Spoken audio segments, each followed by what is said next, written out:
श्लोक का उच्चारण करेंगे। जहा उपावगम कम्मम राग दोष मज्जियम हवे तवसा भिक्खु तमे गमनो सुना। जहा उपावगम कम्मम, जहा का मतलब जैसे, पावगम का मतलब पापक, कम्म मन कर्म, पाप कर्म को, जैसे भिक्षु मन भिक्षु, भिक्षु क्या करता है, पावगम कम्मम पाप कर्म को, राग दोष मज्जियम थवे तवसा, तवसा तप के द्वारा, भिक्षु ने भिक्षु तपस्या के द्वारा पाप कर्म का क्या करता है, हवे क्षय करता है। वो कैसे करता है, राग द्वेष से अर्जित, पाप कर्म का बंधन कैसे होता है, राग द्वेष से। जितना हम राग करते हैं अथवा द्वेष करते हैं, लाइकिंग डिसलाइकिंग जितना हम करते हैं, उससे क्या होता है, पाप कर्म का बंधन होता है। तो जो हमने पाप कर्मों का बंधन किया, तो भिक्षु क्या करता है, उन पाप कर्मों को डिस्ट्रॉय करने के लिए, खत्म करने के लिए तपस्या करता है। तपस्या से क्या होता है, जो भी हम पास्ट लाइफ में जो भी हमने कर्म किए हैं, या इस लाइफ में भी हमने जो कर्म किए हैं, उन सबको अगर हमें डिस्ट्रॉय करना है, खत्म करना है, तो वो कैसे होता है, तपस्या के द्वारा। तपस्या से पास्ट लाइफ के कर्म खत्म होते हैं, संवर से नए कर्म का बंधन रुक जाता है, स्टॉप हो जाता है। तो संवर भी जरूरी है और तपस्या भी जरूरी है। तो साधना का मेन मार्ग देखे तो संवर और निर्जरा। संवर से हम नए कर्म का जो बंधन कंटिन्यूसली हमारे हो रहा है, उनको हम स्टॉप कर देते हैं। सपोज अभी क्लास चल रही है, आपने संवर कर लिया या सामायिक कर लिया, आपने क्या कर दिया, 1 घंटे के लिए या 48 मिनट के लिए आपने क्या कर दिया, जो नए कर्म जो का नए कर्म इंटर हो रहे थे आत्मा में, उनको आपने 48 मिनट के लिए स्टॉप कर दिया। तो कितना बड़ा फायदा हो गया आपको संवर करने में। जब आपने तपस्या की, छोटी सी भी तपस्या, सपोज आपने नवकाशी कर ली, कोशी कर ली, या खाना खा के आपने 1 घंटे का त्याग कर लिया, जितना जितना आप त्याग करते हैं, तपस्या करते हैं, उससे क्या होता है, पास्ट लाइफ के जो भी कर्म होते हैं वो खत्म होते जाते हैं। इस लाइफ के भी होते हैं और पास्ट लाइफ के जो भी कर्म होते हैं वो धीरे धीरे करके खत्म होते जाते। जितनी जितनी हम तपस्या करते जाते, उतनी उतनी आत्मा की शुद्धि होती जाती है। जैसे अग्नि होती है, अग्नि में यदि हम, जैसे मिट्टी होती है, सोना जब खान से निकालते हैं मिट्टी के साथ होता है, लेकिन जैसे ही उसको अग्नि में डाल देते हैं, 1000 आंच वाली जो फायर होती है, अग्नि होती है, उसमें हम डाल देते हैं, तो मिट्टी और सोना अलग हो जाता है। वैसे ही हमारी आत्मा पर अनंत काल से कर्म जो चिपके हुए हैं, उनको हमें सेपरेट करना है। उसके लिए तपस्या जरूरी है। तपस्या से हमारी आत्मा पर जो कर्म लगे हुए हैं वो सेपरेट हो जाते हैं, खत्म हो जाते हैं। तो उसके लिए तपस्या जरूरी है। तो भगवान कहते हैं कि जो भिक्षु होता है वो क्या करता है, राग द्वेष से अज्यमन अर्जित पावगम कम्मम पाप कर्म को, भिक्षु माने भिक्षु, तवसाय ने तपस्या से, तृतीया विभक्ति है, तपस्या से, हवे मैंने क्षय करता है, जहां मैंने जिस प्रकार तपस्या से क्षीण करता है। तम एकग्ग मनो सुना, तम मैंने उसे, एकग्ग मनो का मतलब एकाग्र मन होकर सुनो। भगवान कहते हैं कि जो राग द्वेष से हमने पाप कर्म का बंधन किया था, भिक्षु क्या करता है, भिक्षु यानी जो साधु होता है, मोंक होता है, वो क्या करता है, तपस्या करके उसको खत्म करता है। उसे मैं बता रहा हूं, उसको तुम एकाग्र यानी कंसंट्रेट हो करके सुनो, क्योंकि अगर हमारा माइंड इधर उधर जाएगा तो हमें बात समझ में नहीं आएगी। तो भगवान कहते हैं एकग्र, एकग्र यानी एकाग्र चित्त, यानी कंसंट्रेट, फुल कंसंट्रेट के साथ आप इस बात को सुनो। नेक्स्ट श्लोक है, पाण वह मूसावाया अदत्ते म्योहन परिग्रहा विरो राई भोइण विरो जीवो भवई अणासवो। पाण प्राण वह का मतलब प्राणबद्ध, ठीक है। मुसावाया, मुसावाया का मतलब होता है मृषावाद, यानी झूठ बोलना। प्राण वह का मतलब प्राणवध, यानी जीवों का हम वध करते हैं, वो होता है प्राणवध। कोई कोई लोग होते हैं चलते फिरते, कोई भी चींटी मकोड़े होते हैं, या कोई कॉकरोच होता है या बक्ष्य होता है, उनको कई लोग क्या करते हैं, उसको मार देते हैं, सोचे उनकी कोई मतलब नहीं है, ये हमको हमको क्या करेंगे, नुकसान पहुंचाएंगे। तो अपनी सेफ्टी के लिए वो क्या करते, छोटे छोटे जीवों को वो मार देते। वो हो गया प्राणवध। प्राणवध करेंगे यानी जीवों को हम मारेंगे। सपोज आपके घर में कोई चींटी होगी या छोटे छोटे बक्स हो गए या कोई कीड़े हो गए, आप क्या करते हैं, एक पेस्ट कंट्रोल कराते हैं, उसके ऊपर दवा छिड़कते हैं। तो वो क्या करते हैं, उससे क्या होती है, जीवों की हिंसा होती है। प्राण यानी जीवों की, वध माने हिंसा होती है।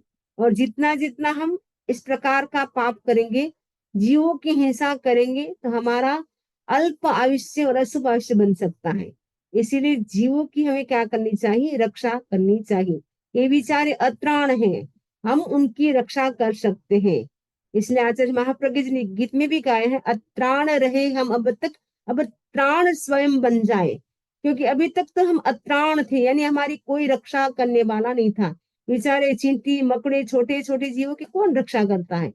अपन जैन है, समझते हैं कि अपनी जैसी आत्मा है, इसीलिए अपन रक्षा करते हैं। लेकिन हम भी उनको मारेंगे तो बेचारे को उनकी कौन रक्षा करेंगे। तो भगवान कहते हैं कि जो प्राणवध है, यानी जीवों की जो हिंसा है, वो भी एक प्रकार का आश्रव है। मुसावाया यानी मृषावाद यानी झूठ बोलना। कई व्यक्ति होते हैं बात बात में झूठ बोलते हैं, तो झूठ बोलने से भी बहुत ज्यादा कर्मों का बंधन होता है। और मृषावाद भी यानी असत्य वचन भी झूठ बोलते हैं, उससे भी हम तिरंज गति के आयुष्य का बंद कर सकते हैं। क्योंकि तिरंज गति में जाने के चार कारण है, इसमें एक झूठ भी है। और योग शास्त्र में तो यहाँ तक कहा गया है कि हिंसा करने वाला तो नरक में जाता है, लेकिन झूठ बोलने वाला निगोद में जा सकता है। कितनी बड़ी बात करी। और निगोद में नरक से भी ज्यादा दुख है। आपको प्रश्न होगा नरक से ज्यादा दुख कैसे हो सकते, क्योंकि निगोद में प्रतिक्षण जन्म और मरण, डेथ एंड बर्थ चलती रहती है। एक नाड़ी का स्पंदन हमारा जो होता है, उसमें भी वो 17 टाइम्स यानी 17 बार जन्म मरण कर लेते हैं। और 48 मिनट की हमारी जो सामायिक होती है, उसमें तो 65,536 बार जन्म मरण कर लेते हैं। यानी वहां डेथ एंड बर्थ का वो भयंकर कष्ट होता है। जन्म के समय भी व्यक्ति को कितना कष्ट होता है, मृत्यु के समय भी कितना कष्ट होता है। वो निरंतर वहां जन्म और मृत्यु का कष्ट है। इसीलिए निगोद में नरक से भी ज्यादा कष्ट है। तो झूठ बोलने वाला निगोद में भी जा सकता है। तो हम अपना चेक करते रहे कि हम ऐसा कहीं झूठ तो नहीं बोलते जिससे हमारे ऐसे अशुभ कर्म का आयुष्य का बंध हो। तो जो श्रावक होता है वो सूक्ष्म झूठ से तो नहीं बच सकता है, लेकिन कम से कम बड़ी झूठ है उनसे तो हम बच ही सकते हैं। तो बड़ी झूठ नहीं बोलना है, झूठी साक्षी नहीं बोलना, कन्या संबंधी झूठ, भूमि संबंधी झूठ, धरोहर संबंधी झूठ, झूठी साक्षी। एक जो श्रावक के जो अतिचार है, वृषावाद जो व्रत है उसके जो अतिचार है, वृषावाद के 5 अतिचार, वो उसमें बताया गया है कि बड़ी झूठ नहीं बोलना है श्रावक को। तो बड़ी झूठ से श्रावक बच सकता है। तो मृषावाद भी क्या है, प्राप्त झूठ बोलते हैं, उससे भी हमारे कर्मों का बंधन ज्यादा होता है। तीसरा है अदत्त यानी अदत्त, दत्त यानी देना, यानी ना देना, बिना पूछे नहीं देना। किसी की वस्तु है बिना पूछे ग्रहण नहीं करना। अगर हम बिना पूछे किसी की वस्तु को हम लेते हैं तो उससे हमें चोरी का पाप लगता है। घर में भी आप सपोज कितने सारे मेंबर होते हैं, यदि हम एक दूसरे का कोई वस्तु यूज करते हैं बिना पूछे तो भी हमें सूक्ष्म चोरी लगती है। हमें क्या करना चाहिए, परमिशन ले लेनी चाहिए कि आपकी कोई भी वस्तु होगी मुझे यूज करने की आप परमिशन दे दे। बोलेंगे हाँ आप मेरी कोई भी वस्तु यूज कर सकते हैं, तो आपको चोरी का पाप नहीं लगेगा। कई लोग कहते नहीं बिना पूछे आप कोई वस्तु मत लेना, फिर वो पीछे से हम अगर यूज करते हैं तो हमें चोरी का पाप लगता है। अदत्त यानी हमें बिना पूछे किसी की वस्तु नहीं लेना है। मेहुण का मतलब है मैथुन, जो अपना पति अपनी पत्नी है उसी में उसमें भी लिमिट करना है, उसमें संतोष रखना है। परिग्रह परिग्रह परिग्रह से भी हमें विरत होना है। परिग्रह का मतलब है अटैचमेंट। हमारे पास जो भी फैसिलिटी के साधन है, जो भी मनी है, उसके प्रति हमें अटैचमेंट नहीं रखना है। डिटेच जितना रहते हैं उतना उतने कर्मों का बंधन कम होता है। जितना हम अटैच होते जाते हैं, आसक्त होते जाते हैं, उतना कर्म का बंधन ज्यादा होता है। तो इसमें भगवान कहते हैं कि प्राण वह नहीं प्राणवध, मुसावाय का मतलब मृषावाद, अदत्त का मतलब अदत्ता दान यानी बिना दी हुई वस्तु लेना, मेहुण का मतलब मैथुन, परिग्रह का मतलब है परिग्रह। और किससे विरत होना है? राई भोयण विरहो। राई का मतलब रात्रि, भोयण का मतलब भोजन, रात्रि भोजन सी विरहो माने विरत होना। यानी रात्रि भोजन भी पाप बताया गया है। तो पहले के जमाने में जो जैन होते थे उनकी पहचान थी कि जैन कौन होते? जो रात्रि भोजन नहीं करते हैं। आज ऐसे कितने जैन हैं जो कह सके कि हम रात्रि भोजन नहीं करते हैं। रात्रि भोजन में भी सूक्ष्म जीवों की हिंसा होती है। आप कहेंगे आज तो लाइट है, उस समय तो लाइट नहीं थी तो भगवान ने कहा उस समय तो ठीक था, लेकिन वर्तमान में वो बात लागू नहीं होती है। लेकिन सूर्य के प्रकाश में जो हमें छोटे छोटे जीव दिखते हैं, वो हमें शायद लाइट में भी वो जीव हमें दिखाई नहीं देते हैं। वो कभी कभी इस जैसे सब्जी होती है वैसे कलर के भी होते हैं, हमें पता नहीं चलता है। तो छोटे छोटे जीवों की भी हिंसा होने की संभावना रहती है। इसीलिए रात्रि भोजन नहीं करना चाहिए। ऐसे आज डॉक्टर भी कहते हैं हेल्थ के दृष्टि से भी रात्रि भोजन नहीं करना चाहिए, क्योंकि सनसेट के बाद हमारा जो डाइजेशन सिस्टम होता है वो स्लो हो जाता है, उसकी प्रोसेस स्लो हो जाती है। इसीलिए हमें रात्रि में भोजन नहीं करना चाहिए, क्योंकि स्लो प्रोसेस होने से गैस्ट्रिक प्रॉब्लम हो सकती है और डाइजेशन सिस्टम बराबर नहीं होगा, जो कॉन्स्टिपेशन हो सकता है, एसिडिटी हो सकती है, और भी कई सारी बीमारियां खड़ी हो सकती है। इसीलिए रात्रि भोजन नहीं करना चाहिए। आजकल तो कई बोलते हैं अगर आपको स्वस्थ रहना है, हेल्दी रहना है तो रात को मत खाओ। वो बोलते हैं सनसेट के बाद मत खाओ या 7 o'clock के बाद मत खाओ, 7 बजे के बाद मत खाओ। अभी तो सनराइज सनसेट जल्दी हो रहा है, लगभग 5:30 के आसपास हो रहा है। तो हो सके तो कोशिश करना है। उतना नहीं कर सकते तो कम से कम हम 6 बजे बाद या 7 बजे बाद तो हम नहीं खाएंगे। कई लोग तो 10-10 बज जाती है घर आते हैं, तो 10 बजे भी खाना खाते हैं, 11 बजे भी खा लेते हैं, कभी कभी किसी को भूख लगती है तो 12 बजे उठ के भी खा लेते हैं।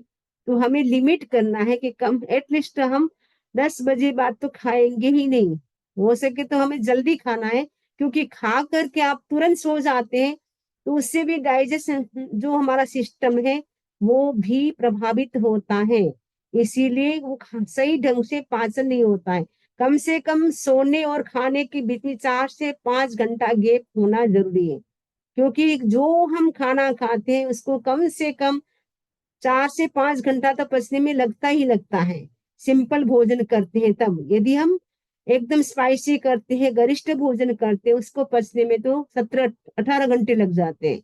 इसलिए आजकल चलता है कि आपको कम से कम खाने में 18 घंटे का 16 घंटे का गैप करना है, जिससे आपका जो प्रोसेस है डाइजेशन सिस्टम की वो सही हो सकती है। तो हमें क्या करना है? रात्रि भोजन कितना बच सकते हैं कोशिश करना है, क्योंकि साधु साध्वी होते हैं, समणी जी होते हैं, मुमुक्षु होती हैं, वो तो रात्रि भोजन करते नहीं। छोटे छोटे बच्चे दिखा लेते हैं, 8-9 साल के, 10 साल के, ये बच्चे भी रात को पानी और खाए बिना रह सकते हैं।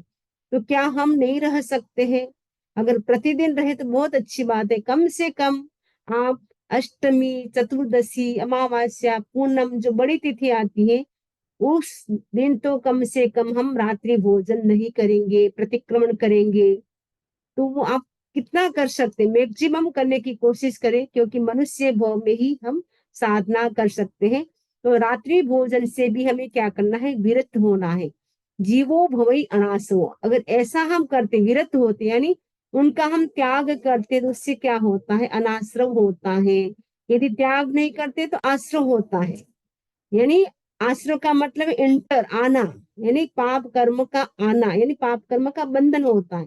क्योंकि जीवों की हिंसा करेंगे, झूठ बोलेंगे, चोरी करेंगे, मैथुन सेवन करेंगे, परिग्रह बढ़ाएंगे, रात्रि भोजन करेंगे, वो तो आश्रव हो जाएगा। उससे तो हमारी आत्मा में कर्म इंटर करेंगे, प्रवेश करेंगे।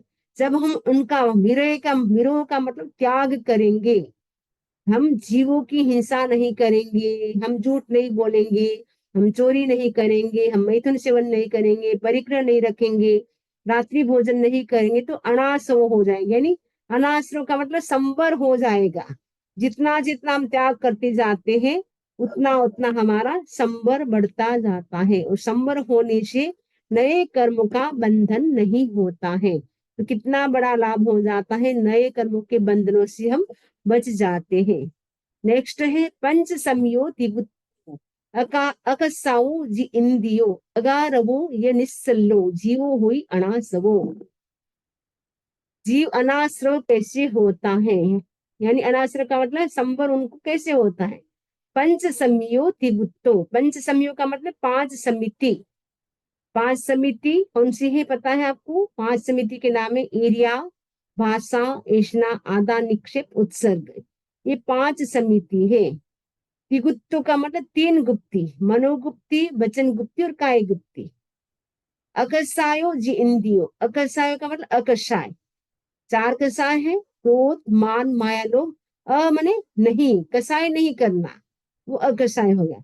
जी इंद्रियो यानी जितेंद्रिय, जितेंद्रिय का मतलब पांच इंद्रियां और मन को जो जीतता है उसको बोलते हैं जितेंद्रिय। अगारो, अगारो का मतलब जो गौरव है, यानी गर्व रहित। गौरव का मतलब घमंड, अमिष रहित, गौरव से रहित यानी घमंड से रहित, अहंकार से रहित। निस्सल्लो, निस्सल्लो यानी सल्लो यानी शल्य, निस्सल्लो यानी निस्सल्य, शल्य रहित होता है। शल्य कौन से है? तीन शल्य है, माया शल्य, मिथ्या दर्शन शल्य और निदान शल्य। ये तीन शल्य माने गए हैं। शल्य का मतलब होता है कांटा, जैसे कांटा होता है पैर में चुभ जाता है तो हमें दुखता रहता है, पेन हमें होता रहता है, और कांटा चुभने से हमारी स्पीड भी चलने की कम हो जाती है। वैसे ही जो तीन शल्य है, माया शल्य, मिथ्या दर्शन शल्य और निदान शल्य, जब तक ये शल्य हमारे अंदर रहते हैं तब तक हमारी मोक्ष की जो स्पीड होती है वो बहुत स्लो हो जाती है। इसलिए शल्य रहित होना जरूरी है।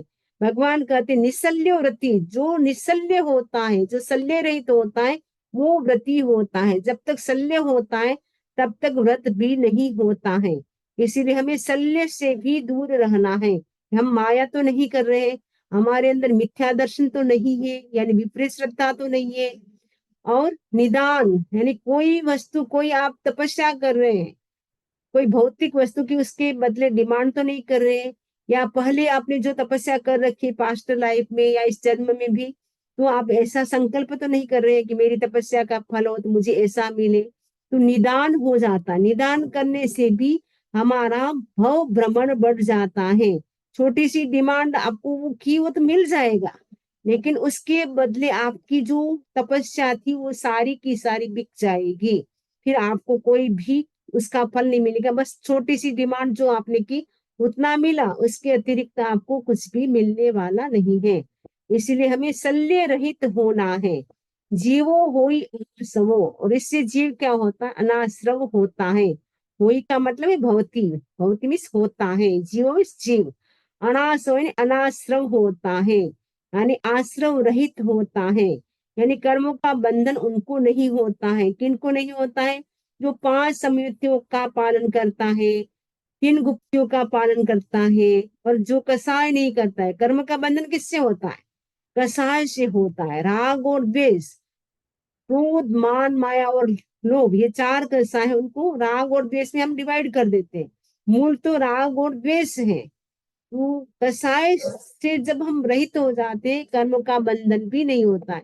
जब तक कसाय और योग होता है, दो मिलते हैं, तब कर्म का बंधन ज्यादा होता है। अकेला योग होता है उससे तो हमने देखा इर्यापतिक बंध होता है, मात्र 2 समय का होता है। लेकिन कसाय से तो हम कितने कितने सागरोपम का हम बंधन कर सकते हैं। इवन चित्तेर क्रोड़ा क्रोड़ी सागरोपम का भी बंध हो सकता है।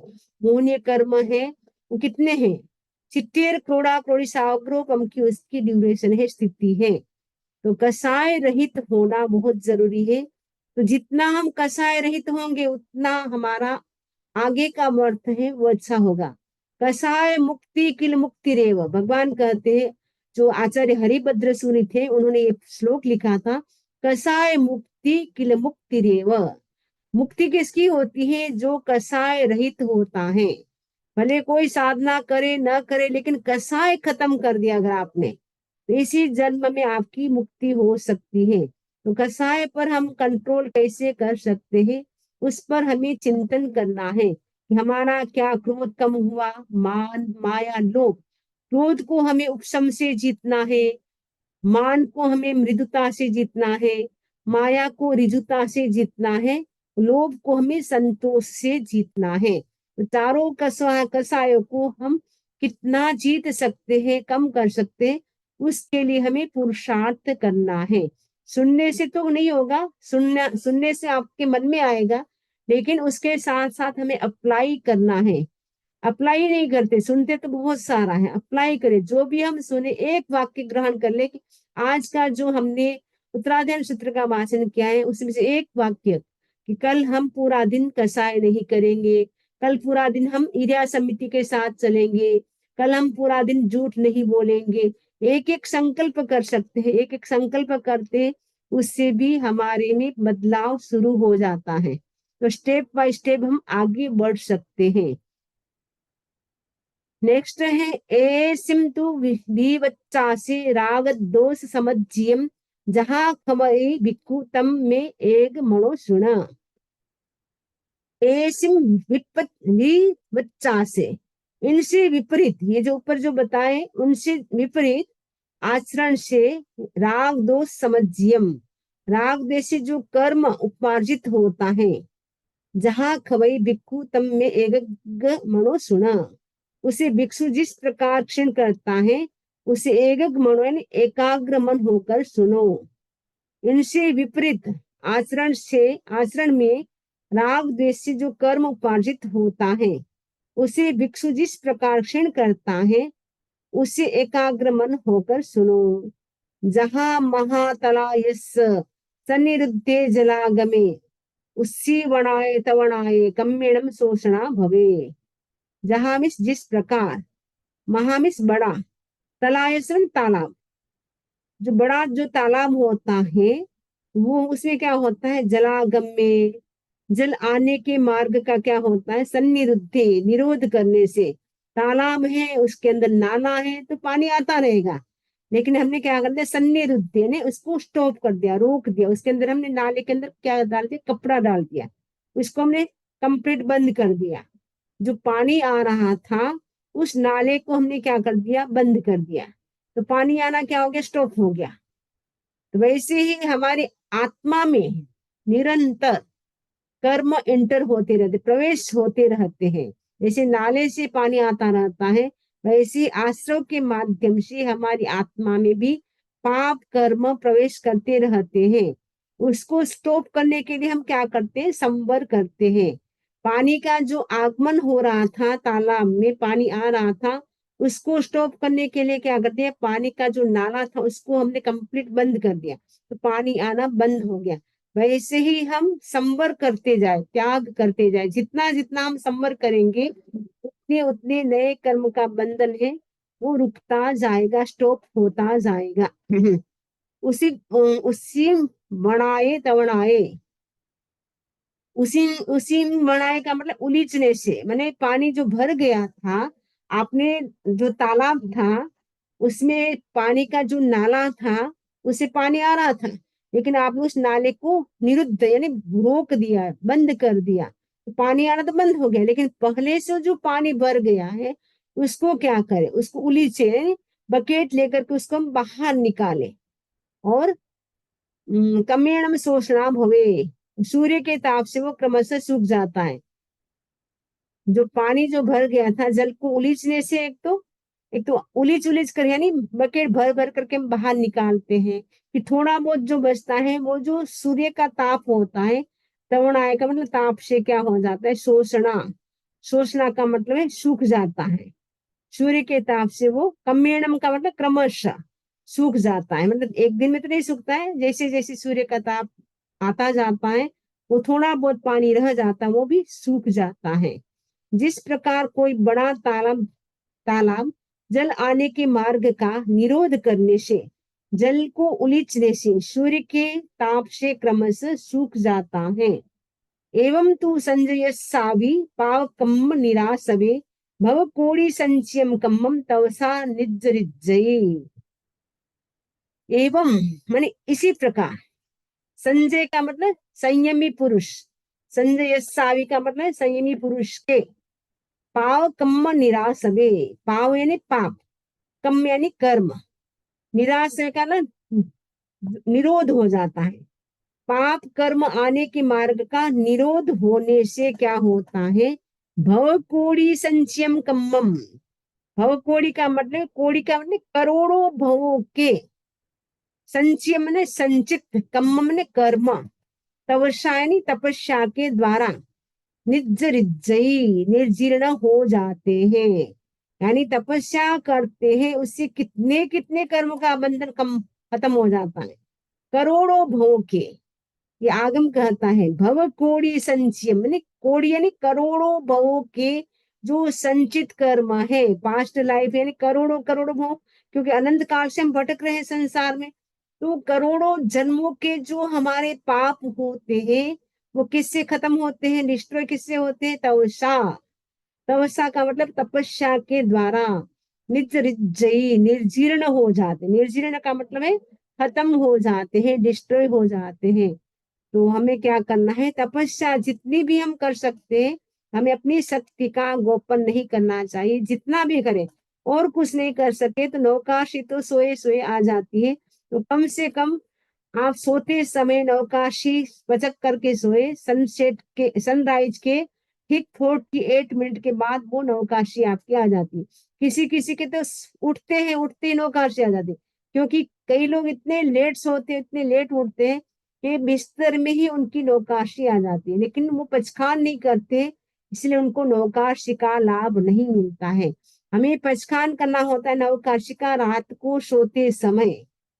अगर आप नौकाशी आने वाली उस समय बोले हमें नौकाशी का पचखान कराए, तो वो नौकाशी नहीं होती है। जो भी हमें पचखान करना है वो रात को सोते समय हमें करके सोना चाहिए, तो उससे हमें नवकाशी का लाभ होता है। नवकाशी एक छोटा सा तप है, उसको करने से भी कितना बड़ा लाभ होता है, एक बार मैंने कहा भी था। 100 वर्षों तक हम जो नरक में रह करके कष्ट भोगते हैं, वो मात्र एक नवकाशी छोटा सा तप, उससे इतने कर्म खत्म हो जाते हैं। तो वो मनुष्य नवकाशी कर सकता है, बाकी कोई नहीं कर सकते। नरक गति के जीव कोई त्याग नहीं कर सकते। देव गति के पास रिद्धि सिद्धि बहुत कुछ है, लेकिन वो छोटा सा नवकाशी तब भी वो नहीं कर सकते हैं। तो हमें ही ये अपॉर्चुनिटी मिली है तब करने की, तो क्यों ना उसका हम लाभ लें। ये हे भव में ही हम कर सकते हैं। हम जैन है इसलिए हमें पता है, बाकी को पता भी नहीं होता कि ऐसा भी कोई लाभ होता होगा। तो इसका हमें जैन होने का हमें गौरव भी होना चाहिए, उसका हमें बेनिफिट भी लेना चाहिए। इतने करोड़ों करोड़ों भोग के संचित कर्म होते हैं, वो तपस्या के द्वारा हम खत्म कर सकते हैं। अब तपस्या के बारे में बताया जा रहा है। सो तव दुह्यो उत्तो, सो मने वह, तो का मतलब तप, दुह्यो का मतलब दो प्रकार का, उत्तो में कहा गया है। जो तप है वो कितने प्रकार के हैं, दुह्यो, दुह्यो का मतलब दो प्रकार का, बुत्तो का मतलब है कहा गया है, तप है वो दो प्रकार का कहा गया है। कौन कौन सा, माही रबंतरो तहा, माहिरो छव्यो बुत्तो एवं अबंतरो तवो, माहिरम अभ्यंतरो तहा। बाह्य, बाहिर का मतलब है बाह्य, अभ्यंतरो का मतलब है आभ्यंतर। मैंने तप के दो प्रकार होंगे, बाह्य तप और आभ्यंतर तप। तो जो बाह्य तप है वो हमारे बहिरंग कारण है, मोक्ष का बहिरंग कारण, बाहरी कारण है, उसमें द्रव्यों की जरूरत होती है। लेकिन जो आभ्यंतर तप है वो अंतरंग मोक्ष का कारण है। तो बाहिरो छवियो उत्तो, जो बाह्य तप है छवियों, छवियों का मतलब है 6 प्रकार का है। उत्तमिस है, 6 प्रकार का कहा गया है। उत्तमिस कहा गया है। बाह्य तप को 6 प्रकार का कहा गया है। एवं माने इस प्रकार, इसी प्रकार अभ्यंतरों, अभ्यंतरों का मतलब आभ्यंतर, तवोमिस तप, आभ्यंतर तप भी 6 प्रकार का है। जैसे बाहरी तप 6 प्रकार का है, ठीक वैसे ही आभ्यंतर तप भी 6 प्रकार का है। अब बाह्य तप क्या है उसके नाम बता रहे हैं। अनशन, मुणोयरिया। अनशन का मतलब अनशन, न को न हो गया, और इसमें से हम संधि विच्छेद करेंगे तो उ निकल जाएगा। अनशनम उणोयरिया, उणोयरिया का मतलब है उणोद्रिका। दो हो गया, फर्स्ट अनशन, सेकंड है उणोद्रिका, अपन अपनी भाषा में बोलते उणोद्री तप। ठीक है। तीसरा है भिक्खा एरिया। भिक्खा एरिया का मतलब भिक्षाचर्या। 3 हो गया। फोर्थ नंबर है रस परिचाओ। रस परिचाओ का मतलब परित्याग। किसका परित्याग करना है? रस परित्याग। जो हम आंबिल की साधना करते, निवि की साधना करते, उसमें हम रस परित्याग करते। रस परित्याग का मतलब है जो 6 प्रकार की जो विगय होती है, दूध, दही, घी, गुड़, तेल, वो जो 6 प्रकार की विगय होती है उसको हम रस बोलते, तो रस परित्याग करते हैं उसमें। और काय किलिशो, काय किलिशो का मतलब काया क्लेश। संलीनया, संलीनया का मतलब संलीनता। बज्जो तवो होई, बज्जो का मतलब है बाह्य, तो मिस तप, हुई मिस होता है। ये बाह्य तप के 6 प्रकार होते हैं। कौन कौन से 6 प्रकार होते हैं? फर्स्ट है अनशन, सेकंड है उनोद्रिया, उनोद्रिका, और थर्ड नंबर पे है भिक्खा एरिया यानी भिक्षाचर्या। फोर्थ नंबर है रस परिचाओ यानी रस परित्याग। फिफ्थ नंबर पे है काय क्लेशो, काय क्लेशो का मतलब काया क्लेश। फिर है संलीना, सिक्स्थ नंबर पे है संलीनता, जिसको हम प्रति संलीनता बोलते हैं, वो इस यहाँ पे संलीनता बोला है। बच्चों का मतलब है बाह्य, तवमिस तप, होइमिस होता है। ये 6 प्रकार के बाह्य तप होते हैं। अब बाह्य तप क्या है इनके बारे में डिटेल बताया जाएगा। इत्तीरिया मरण काले दुह्या अनसमा भवे, इत्तीरिया सावकंका निरवकंका विज्जिया। इत्तीरिया का इत्वरिकम, इत्वरिक का मतलब है जो अनशन होता है वो बता रहे हैं। वो 2 प्रकार का होता है, यहाँ बताया सेकंड लाइन में। दुह्या अनशना भवे, अनशना में अनशन, दुह्या भवे मतलब 2 प्रकार के होते हैं। इत्तीरिया, इत्तीरिया का इत्वरिक, इत्वरिक का मतलब है अल्पकाल। उसका जैसे उपवास किया 24 घंटे के लिए, 36 घंटा जो होता है उपवास, तो उपवास करते हैं, वो थोड़े समय का होता है। और मरण काले, मरण काल आने पर जो त्याग किया जाता है, एक तो लाइफ लॉन्ग के लिए भी अनशन होता है, एक थोड़े समय के लिए भी अनशन होता है, दोनों प्रकार से किया जाता है। तो लाइफ लॉन्ग के लिए किया जाता है उनको तो हम क्या बोलते हैं? संथारा। हम अपनी भाषा में हम बोलते हैं संथारा। और जो हम कुछ दिनों के लिए करते हैं, 1 दिन का करते हैं उसको उपवास बोलते हैं, 2 दिन का करेंगे तो बोलेंगे छठ किया है। वैसे मास खमन की तपस्या भी कई लोग करते हैं, कई 100 उपवास, 108 उपवास भी कर लेते हैं। वो कुछ समय के लिए किया जाता है, वो तो होता है इत्वरिक। और जो लाइफ लॉन्ग के लिए किया जाता है वो होता है यावत कथिक होता है। तो यहाँ पे बताए अनशन 2 प्रकार का होता है, इत्वरिक मरण काल। इत्वरिक सावकांक्ष, अनशन के पश्चात भोजन की इच्छा से युक्त, और दूसरा निर्वकांक्ष, भोजन की इच्छा से मुक्त होता है। यानी एक अनशन ऐसा होता है जो ऐसा लग रहा है कि मृत्यु आने वाली है, उस समय क्या करते हैं? लाइफ लॉन्ग के लिए भोजन खाने का वो क्या कर देते? त्याग कर देते। इसमें कोई भोजन की इच्छा नहीं होती है। इच्छा जब भोजन की करने की समाप्त होती तब व्यक्ति लाइफ लॉन्ग के लिए अब लग रहा है कि अब जीने की कोई, मतलब लगता है कि जीने की कोई अब आशा नहीं रही है, डॉक्टरों ने मना कर दिया है। तो अगर कोई व्यक्ति होता है, साथ वाला व्यक्ति होता है, उनका हिम्मत बंधाता है, अगर आपको शरीर तो ऐसे ही छोड़ना है तो कम से कम आप त्याग में जाए, जिससे आपकी सद्गति हो जाए। तो प्रेरणा ऊपर से मिल जाती है, सामने वाले व्यक्ति का मन भी पक्का होता है, जीने की इच्छा नहीं होती है तो जो बहुत जी लिया, अब कोई डॉक्टर की भी संभावना नहीं रही है बचाने की, तब क्यों ना मैं अपनी इच्छा से, त्याग से शरीर का त्याग करूं।